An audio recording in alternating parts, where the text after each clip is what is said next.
Gold rate అలా పెరుగుతుంది. ఇది ఒక్కటే పెరగకుండా చాప కింద నీరులా ఇంకో దాన్ని కూడా పెంచుతుంది. అవే మేకింగ్ ఛార్జెస్. మనం గోల్డ్ ఇన్వెస్ట్మెంటే కదా, ఎంత పెడితే అంత తిరిగి వస్తుంది కదా అని చెప్పి ఆ ఊపులో లూపులో ఈ మేకింగ్ ఛార్జెస్ కూడా తగలబెడుతున్నాం. 1,00,000 పెట్టారనుకోండి ఆర్నమెంట్స్ మీద, 1,00,000 ఇన్వెస్ట్మెంట్ కాదు, 70,000 ఇన్వెస్ట్మెంట్ గోల్డ్ 30% మేకింగ్ ఛార్జెస్ కి గాల్లో కలిసిపోయినట్టే. అసలు ఎందుకు పెరుగుతున్నాయి ఈ మేకింగ్ ఛార్జెస్? ఇప్పుడు గోల్డ్ రేట్ అలా పెరగగానే నీకు ఇక్కడ తయారు చేసే పద్ధతి మారిపోద్దా, పర్సన్ మారిపోతారా? అదే పద్ధతి 91% గోల్డ్ కి 9% కాపర్ కలిపి అదే పద్ధతి ఉంటుంది. గోల్డ్ స్మిత్ ఏమన్నా మారిపోతారా? వాళ్ళ రేట్లు మారిపోతాయా?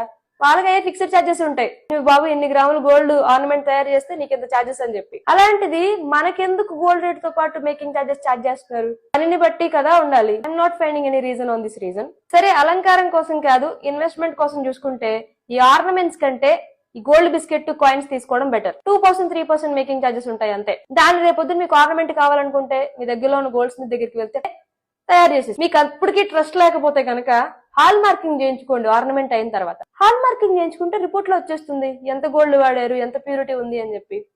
లేదనుకుంటే ఆ gold coins, gold biscuits gold monetization scheme లో పెట్టారనుకోండి, it is like fixed deposit. మనం ఫిక్స్డ్ డిపాజిట్ చేస్తే ఒక పీరియడ్ తర్వాత అసలు వడ్డీ ఎలా వస్తాయో అలాగే గోల్డ్ మానిటైజేషన్ స్కీమ్ కింద ఈ బిస్కెట్స్, కాయిన్స్ మీరు బ్యాంకులో పెడితే అదే పీరియడ్ తర్వాత మీరు యాజ్ ఇట్ ఈజ్ మీకు గోల్డ్ కాయిన్, బిస్కెట్ తిరిగిచ్చి ఇంట్రెస్ట్ కూడా ఇస్తారు సేఫ్ గా.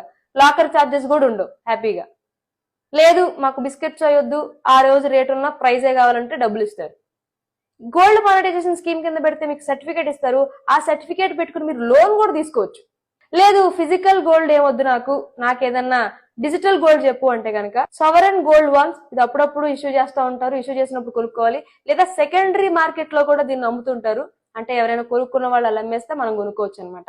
చెక్ చేయండి. లేదు అనుకుంటే గోల్డ్ ఈఎఫ్టీస్, గోల్డ్ మ్యూచువల్ ఫండ్స్, ఈ రెండిట్లో కంపేర్ చేసుకుంటే గోల్డ్ ఈఎఫ్టీస్ రీజనబుల్. లాస్ట్ 3 years లో 30% రిటర్న్ వచ్చింది.